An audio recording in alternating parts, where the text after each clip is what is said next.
안녕하세요. 지금도 그 일을 생각하면 웃음이 납니다. 민망한 이야기라 둘만 알고 있었는데 결혼이 10년도 더 지나니 비밀을 좀 풀고 싶어서 사연을 보냅니다. 저는 위로 언니가 둘 있었고 부모님께서 늦게 낳은 막둥이였어요. 제가 20대 중반을 넘겨 결혼할 때가 되었을 때 언니들은 이미 애들이 초등학생이 된 상태였어요. 그런데 언니들 둘 다 아이를 갖는 게 참 힘들었어요. 신혼 초에 임신을 하면 꼭 극초기에 자연 유산이 되는 겁니다. 큰언니가 그러더니 둘째 언니도 그러더라고요. 그 일로 친정엄마가 속 끓이시는 걸 옆에서 다 지켜봤어요. 그러다 큰언니는 결혼 5년쯤 지나고 첫째, 둘째를 연년생으로 턱턱 잘만 낳는 거예요. 둘째 언니도 비슷한 과정을 겪었습니다. 허니문 베이비가 생겼는데 지키지 못했고 그 뒤 3년이 지나고 나서야 쌍둥이를 임신해 출산했어요. 엄마는 나만큼은 그러지 말아야 한다며 학생 때부터 제 몸 관리를 아주 정성으로 해주셨어요. 여자는 아랫배가 차가우면 안 된다고 늘 찜질팩을 데워주시고 교복 치마 밑에는 꼭 두꺼운 타이즈를 신어야 했고요. 집에서 여름에도 양말을 신으라고 성화였어요. 엄마, 내가 뭐 산모야? 왜 한여름에 양말을 신으래? 더워 죽겠는데. 언니들 못 봤어? 몸이 무조건 따뜻해야 하는 거야. 특히 넌 손발이 차가워서 안 돼. 아유, 못 살아 정말. 나 결혼 안 해. 혼자 살 거라고. 얼씨구, 네가? 어디 안 하나 보자. 그리고 전 대학 졸업도 하기 전에 결혼하겠다고 집에 신랑감을 데리고 왔어요. 엄마는 그럴 줄 알았다는 듯 별로 놀라지도 않으셨어요. 워낙 어려서부터 남자한테 인기도 많았고 어디서 사주를 봐도 결혼을 늦지 않게 한다고 했거든요. 신랑은 대학 선배의 소개로 만났고 저보다 10살이 많은 전문직이었어요. 집도 다 마련되어 있고 이미 장가갈 준비를 다 마친 사람이었습니다. 일에 있어서 완벽하지만 저한테는 곰처럼 푸근하고 따뜻했어요. 적당히 유머 감각도 있었고요. 부모님도 마음에 들어하셔서 결혼이 빠르게 진행됐습니다. 상견례 자리도 훈훈했고 뭐 하나 걸리는 게 없었어요. 신혼집을 꾸미고 온 어느 날 엄마의 표정이 어두웠습니다. 그날은 시어머니 될 분과 엄마가 상의할 게 있다고 만나신 날이었어요. 엄마, 왜 그래? 설마 시어머니랑 안 좋은 일 있었어? 혜진아, 이 노릇을 어떻게 하니? 왜? 박서방 3대 독자인 건 알고 있었는데 그 집이 대대로 정자 기능이 약하단다. 엄마, 그게 무슨 소리야? 뭐가 약해? 저는 엄마가 하는 얘기가 이해가 되지 않았어요. 게다가 우리는 입맞춤 외에는 진도도 나가지 않은 상태였죠. 내심 둘 다 신혼여행 첫날 밤을 기대하고 있었습니다. 사돈 어른도 참 결혼을 코앞에 두고 이런 말을 하신다니? 남자 정자 기능이 약하다는 건 임신이 쉽지 않다는 얘기기도 해. 이상하네. 상진 씨는 그런 얘기 없었는데. 사돈 어른이 그러는데 네 시아버지도 시할아버지도 그랬다는 거야. 그래서 간신히 자식 하나 낳고 끝났다고. 그런 집안 내력을 박서방이 알면 괜히 자신감 잃고 장가 안 간다고 그럴까봐 시시했대. 그게 시시할 일이야? 그러고 보니 신랑의 집안은 시아버지도 외동아들, 시할아버지도 혼자시고 형제가 없었어요. 저는 그때 나이만 먹었지 철부지라 엄마의 걱정이 잘 와닿지 않았습니다. 혜진아, 너 박서방 아니면 안 되겠니? 죽고 못 살아? 엄마, 나 결혼 보름 남았어. 그 사람 말고 다른 남자랑 사는 건 상상도 할 수 없어. 내가 노력할게. 이거사, 그게 너만 노력한다고 될 일이 아니야. 시할아버지랑 시아버지가 그랬어도 박서방은 아닐 수도 있잖아. 검사 제대로 해보고 같이 노력하면 돼. 걱정하지 마. 검사? 예, 네 시어머니가 아들한테 아는 척하지 말라고 아주 난리더라. 병원 검사는 최대한 늦춰달라는 거야. 어디서 무슨 얘기를 들었는지 절대 안 된대. 뭐? 그런 얘기를 하셔?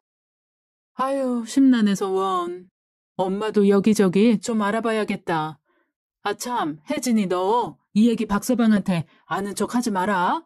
박서방이 먼저 얘기하기 전에는. 알았어. 내가 그만한 눈치도 없을까 봐. 저는 갑자기 이게 무슨 일인가 싶었어요. 정자 활동이 약한데 병원 검사도 하지 말라, 아는 척도 하지 말라니 황당했죠. 일단은 알겠다고 하고 저도 생각을 좀 해보기로 했어요. 그 뒤 엄마는 여기저기 수소문을 하더라고요. 다니는 절의 스님, 철학관, 엄마 친구들과 이모들을 통해 알게 된 한약방에 연신 전화를 하고 찾아가는 것 같았어요. 저는 도서관 책이나 인터넷에서 관련된 의학 정보를 찾아보기 시작했습니다. 검사를 제대로 해야만 확실히 알 수 있다는 것만 분명했어요. 쉽게 결혼 전에 다들 하는 것처럼 자연스럽게 건강검진을 하면 될 텐데 왜 이렇게 쉬쉬하는 건지 저는 도무지 이해가 되지 않았어요. 저는 예비 신랑을 만나 넌지시 물었습니다. 상진 씨, 외동이라 외로웠다고 했잖아. 부모님한테 동생 낳아달라고 떼쓴 적도 없어? 어머니가 나 어려서 몸이 많이 약하셨어. 나도 간신히 키우셨는데 뭐. 동생 낳아달라고 어떻게 때를 써. 엄청 착했구나, 상진 씨. 혜진아, 그러니까 우리는 자식 서너승 낳자. 나도 돈 잘 벌고 여유 있으니까 피임 같은 건 하지 말고. 오케이? 아이, 몰라. 혜진아, 오빠 죽겠다.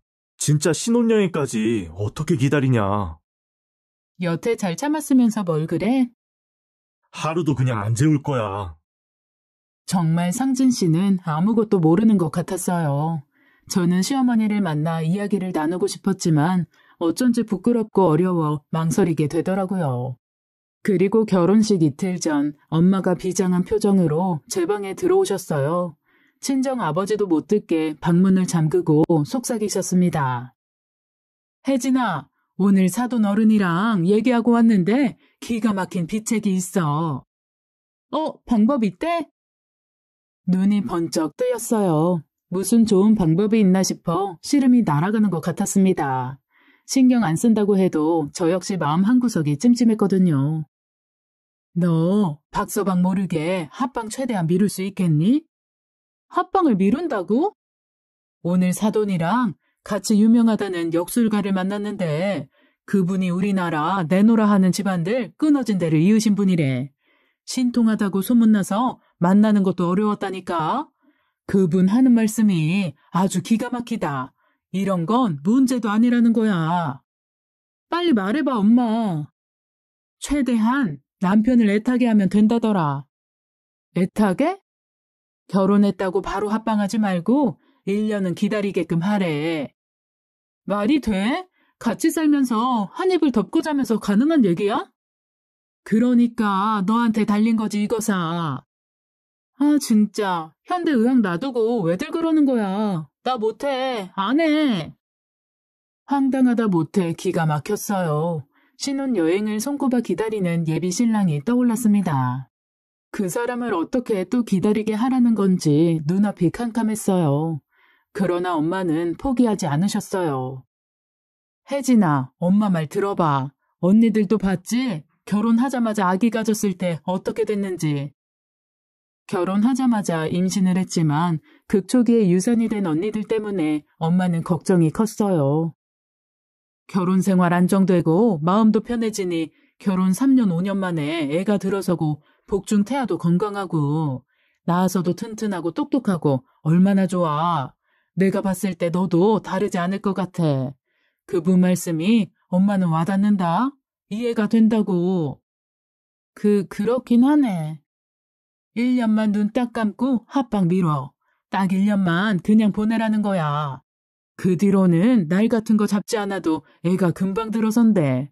병원 검사를 하든 뭘 하든 마음대로 하래. 진짜 미치겠네. 그날 밤 저는 뜬 눈으로 밤을 새웠어요. 고민이 되더라고요. 어떻게 해야 할지 감도 오지 않았습니다. 다음날 시어머니가 만나자고 하시더라고요. 새아가 친정엄마한테 이야기 들었지?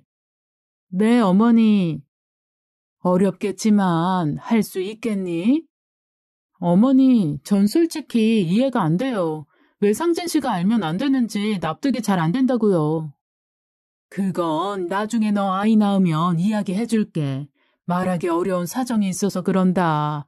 우리 상진이 네가 1년 동안 시간 끈다고 해서 바람피고 그럴 애 아니야. 그건 너도 알지? 저는 고개를 끄덕일 수밖에 없었어요. 상진 씨는 정말 한눈팔 스타일은 아니었습니다. 대학 신입생 때 멋모르고 사귈 뻔한 여자가 있었지만 이어지지 않았고 군대 다녀와 대학 졸업하고 자리 잡을 때까지 여자한테는 별로 관심도 없었다는 거였어요. 그러다 저를 만났고 한눈에 반했다며 고백한 신랑이었어요. 저 아닌 다른 사람은 여자로도 안 보인다고 이미 경제권까지 다 맡긴 사람이었습니다. 가볍지 않고 성실하고 우직한 아주 남자다운 남자였어요. 저도 잘 알아요. 그런데 1년이나 합방을 피할 구실을 어떻게 만들어야 할지 그게 난감해요. 계속 아프다고 할 수도 없고. 새아가한테 내가 너무 미안하구나. 여기 예단비도 다 돌려줄게. 다달이 용돈도 두둑히 주마. 예단비를 왜 돌려주세요? 용돈은 또 왜요? 다 미안해서 그래. 나 그렇게 뻔뻔한 사람 아니다. 그렇게 저는 결혼식을 치르게 되었고 마음을 단단히 먹고 신혼여행길에 올랐습니다. 가까운 동남아 리조트로 예약을 해두었는데 저는 짐 가방도 다시 쌌어요. 빨간색 비키니 수영복, 첫날 밤에 입으려고 산 화려한 속옷들도 죄다 꺼냈습니다. 대신 팔다리를 다 가려주는 해녀들이 입는 것 같은 검은색 수영복을 다시 샀고 속옷도 엄마가 애용하시는 매장에 가서 편하게 입을 수 있는 실용적인 것들로 싹 바꿨어요. 하늘하늘한 비치 원피스도 빼고 티에 반바지로만 짐을 쌌습니다. 갓 결혼한 신랑이 최대한 자극을 덜 받는 쪽으로 저 나름대로 신경을 쓴 겁니다. 호텔에 도착하자마자 저는 신랑에게 수영을 하러 가자고 했어요. 그러나 남편은 피곤하다며 침대에 누워 낮잠이나 자자고 하더군요. 저는 한사코 낮잠을 마다했어요. 그리고 검은색 수영복을 입고 나와 남편에게 졸랐습니다. 상진 씨, 수영하러 가자. 여기 수영장에서 바다로 이어지는 전망이 끝내준대. 나 그거 보러 여기까지 온 건데 곧 있으면 해 지겠어. 근데 야경도 멋지대. 오늘은 야경 보고 내일 아침 일찍 수영하러 가면 되잖아. 이리 와, 혜진아. 난 오늘 꼭 수영부터 해야겠어. 내가 얼마나 기대했는지 알아? 오빠가 싫으면 나 혼자 갈게. 잠은 밤에 실컷 자면 되잖아. 정말 고집은. 알았어. 그렇게 우리는 도착하자마자 수영을 하러 나갔어요. 저는 원래 수영을 좋아했지만 신랑은 운동을 좋아하는 편은 아니었습니다. 해가 질 때까지 호텔 수영장에서 바다에서 저는 물개처럼 놀면서 신랑을 붙들고 늘어졌어요. 밤에 피곤해 지쳐 나가 떨어지게 만들려는 생각에서였어요. 아니나 다를까 저녁이 되어 호텔 1층 레스토랑에서 밥을 먹는데 상진 씨가 꾸벅꾸벅 졸더군요. 안녕하세요. 저는 이때다 싶어 술을 조금 더 시켰어요. 술도 잘 못 마시는 남편은 맥주를 평소보다 반잔 더 마시더니 정신을 못 차리더라고요. 저녁을 마치고 방에 들어가자마자 남편은 침대에 누워 잠이 들었고 저는 샤워를 하고 얼굴에 팩까지 하면서 혹시 남편이 깨지는 않을까 지켜봤어요. 그러나 결혼식 후 바로 비행, 게다가 수영 후 술까지 마신 남편은 코끼리처럼 잠이 들어 꿈쩍도 안 하더군요. 저는 기다란 소파에 누워 잠을 청했어요. 신혼 첫날 밤에 이게 무슨 짓인가 싶었습니다. 365일 중 이제 겨우 하루만 지난 거였으니까요. 그러나 고민도 오래 할 수가 없었어요. 저 역시 너무 피곤해 잠에 골아 떨어졌습니다. 다음 날 아침 눈을 떠보니 남편이 샤워를 하고 있더라고요.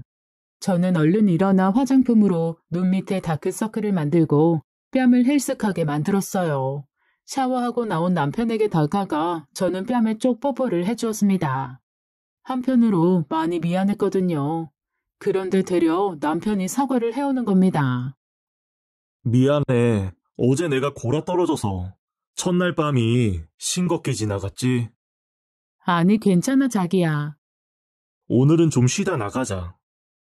남편이 저를 번쩍 안더니 침대로 데려가는 거였어요. 당황한 저는 버둥거리며 말했어요. 결혼 준비하느라 힘들었던 게 신혼여행 와서 긴장이 풀린 것 같다고 몸이 너무 안 좋아서 아무래도 안 되겠다고요. 남편은 놀란 표정으로 저를 조심스럽게 침대에 눕혔어요. 많이 아프냐고 어디가 어떻게 불편하냐고 묻더군요. 몸살에 걸린 것 같다고 말하면서 한 달에 한 번 걸리는 마법도 시작된 것 같다고 했어요. 남편은 여행 와서 아프면 어떻게 하냐고 걱정 어린 눈빛이었어요. 하루 정도 저는 호텔 안에서 쉬고 다음 날부터 이틀 동안은 결혼 전 데이트 할 때처럼 평범하게 여행지에서 투어를 하며 지냈습니다. 그리고 한국에 돌아왔고 짐을 풀고는 친정집부터 갔어요. 엄마가 저를 방에 따로 부르더라고요. 성공했냐는 엄마의 물음에 저는 고개를 끄덕였습니다. 그러나 신혼여행지에서 너무 긴장한 탓인지 친정집에서 저녁을 먹자마자 저는 골아 떨어지고 말았어요. 남편은 제가 여행 가서 많이 아팠다면서 좀 쉬게 하고 싶다고 혼자 신혼집으로 돌아갔습니다. 푹 자고 일어나니 컨디션이 회복되어서 저는 엄마에게 신혼집에 가겠다고 했어요.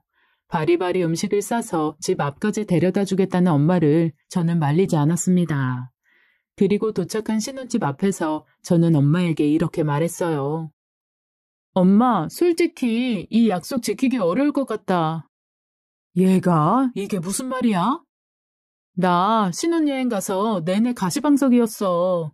상진 씨 속이는 것도 아픈 척 힘든 척 연기하는 것도 못할 짓이더라. 솔직히 언제까지 할 수 있을지 모르겠어. 쉽지는 않을 거다. 그래도 어쩌겠니. 너무 일찍 포기하면 사돈 어른 얼굴 보기도 그러니까 적당히 노력하는 척은 해야지. 너도 그건 알지? 한 반년 정도는 어떻게 해볼게. 친정 엄마가 떠나고 신혼집에 올라가는데 눈이 캄캄하더라고요. 남편은 저를 반갑게 맞이해줬어요. 그리고 저를 앉혀놓고 말하는 겁니다. 자기가 10살이나 많아 생각이 짧았다는 거예요. 저는 아직 20대 중반이고 어린데 결혼했다고 너무 들이대려고만 했다면서 혹시 마음 상한 것 없냐고 묻는 겁니다. 저는 왈칵 눈물이 쏟아졌어요. 남편의 품에 안겨 저는 엉엉 울었습니다. 그동안 혼자 소갈이 했던 게 확 풀어지는 것 같았습니다. 남편에 대한 믿음과 사랑이 더 깊어지는 듯 했어요.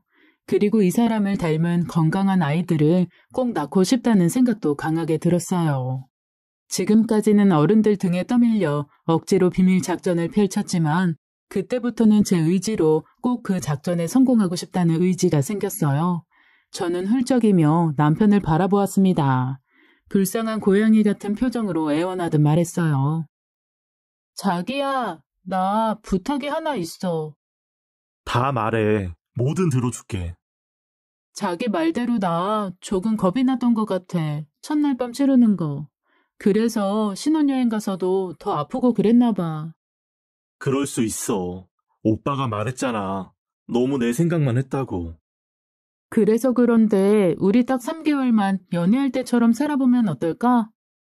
3개월? 100일? 남편은 크게 고민해보지도 않고 알겠다고 했어요. 저는 왜 그렇게 대답이 쉽게 나오냐며 물었습니다.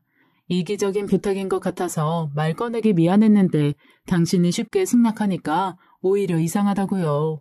그랬더니 남편이 웃으면서 대답하는 겁니다. 쑥이랑 마늘 먹으면서 캄캄한 동굴에서 버티는 것도 아니고 사랑하는 각시랑 얼굴 보면서 소꿉놀이 하듯 하는데 100일이면 어떻고 200일이면 어때? 오빠는 얼마든지 참을 수 있어. 걱정하지 마. 정말? 괜찮아? 문제 없어. 오히려 좋은데 색다르고. 저는 마음이 날아갈 것 같았어요. 오히려 더 남편에게 잘하고 싶은 마음이 더 커졌고 양가 어머님들에게도 할 말이 생겨 자신감이 생겼습니다. 남편은 저를 존중해준다면서 자신은 서재방에서 자고 저는 안방에서 자게 했어요. 대신 우리는 자기 전까지는 거실 소파에 꼭 붙어 있었습니다. 주말에는 함께 요리도 하고 영화도 보고 함께 살며 데이트하듯 지냈어요. 저는 아침마다 정성스러운 식탁을 차려놓고 남편을 깨웠습니다. 그 뒤 남편은 일에 필요한 자격증 공부를 하겠다고 하는 거예요. 꼭 3개월 뒤에 시험을 치른다는 거였습니다. 남편이 서재에서 공부를 하고 있으면 저는 밖에서 조용히 어학 공부를 하거나 취미 생활을 했어요. 그러던 어느 주말 남편 친구들이 집에 들이닥쳤습니다. 캠핑을 가던 길인데 같이 가자고 온 거였어요. 남편은 시험 준비에 지쳐 있었고 저도 갑갑했던 차라 신나게 따라 나섰습니다.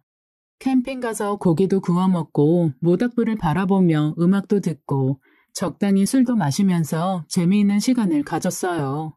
그리고 잘 시간이 되자 남편 친구들이 저에게 캠핑장 및 민박집으로 가라는 거였어요. 다 부부 동반이었는데 각자 텐트가 있었고 저희만 없었습니다. 신혼부부를 아무 데서나 재울 수 있냐? 따로 민박집 잡아놨어. 혜진 씨도 텐트에서 자는 것보다는 거기가 더 편할 거예요. 재수 씨, 내일 아침 늦게 일어나도 뭐라 안 할 테니까 푹 쉬세요. 알았으니까 적당히 좀 해. 우리는 사이좋게 팔짱을 끼고 오솔길을 내려갔습니다. 캠핑장이 참 아늑하고 예쁘더라고요. 밤인데도 산길이 하나도 무섭지 않고 분위기가 너무 좋았습니다. 자기야, 여기 너무 좋다. 우리 나중에 또 오자. 그럴까? 오늘 재미있었어? 스트레스 확 풀리고 너무 좋았어. 자기 친구들도 유머 넘치고. 다들 나보다 일찍 결혼해서 애도 있는데 너무 어리다고 부모님께 맡기고 오나 봐. 좀 크면 가족 동반으로 하게 되겠지? 아마도 그렇겠지? 그리고 우리는 민박집으로 들어갔어요. 황토로 만든 집이었는데 작지만 참 운치 있고 아늑하더라고요. 호롱불도 예뻤고 꼭 조선시대 첫날 밤 치르는 방 같았어요. 우리는 한 이불을 덮고 잠이 들었습니다. 그때 사실 참 고민이 많이 되더라고요. 너무 행복했고 남편이 좋았거든요. 깨끗하고 푹신한 이불 속에서 남편과 나란히 누워있는 것 자체가 너무 행복했어요. 우리는 손만 잡고 있었는데 남편의 손에서 땀이 배어나오는 게 느껴졌어요. 아마 남편도 초인적인 인내심을 발휘하고 있었던 것 같았어요. 그때가 사실 약속한 100일이 거의 다 된 시점이었거든요. 저는 남편이 안쓰러워 작게 물었어요. 자기야. 말 시키지 마. 남편의 차가운 말투에 저는 깜짝 놀랐어요. 뭐라고? 말 시키지 말라고. 지금 나 굉장한 인내심을 발휘하고 있어. 알아? 알아. 에휴, 혜진아. 말해. 나 사실 다 알고 있다. 뭐? 다 알고 있다고. 너 왜 이러는지. 저는 벌떡 일어나 남편을 바라보았어요. 설마. 우리 어머니가 이상한 말씀하셨지? 그래서 너 신혼 첫날 밤부터 지금까지 이러는 거지? 알고 있었어? 언제부터? 얼마 전에 알았어, 사실. 저는 등허리에 식은땀이 흘렀어요. 말하자면 그동안 남편을 속인 셈인데 들통이 나버린 거였습니다. 아는데 왜 가만히 있었어? 속아주는 것도 재미있더라고. 그게 웃을 일이야? 내가 얼마나 심각했는지 알아? 그리고 저는 더 말을 잇지 못했어요. 남편은 박력 있게 저를 안았고 그곳에서 우리는 벼르고 벼르던 첫날 밤을 치르게 되었습니다. 연애 2년, 결혼한 지 100일 좀 안 된 시점이었어요.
다음날 민박집에서 눈을 떴을 때 저는 시계를 보고 입이 떡 벌어졌습니다.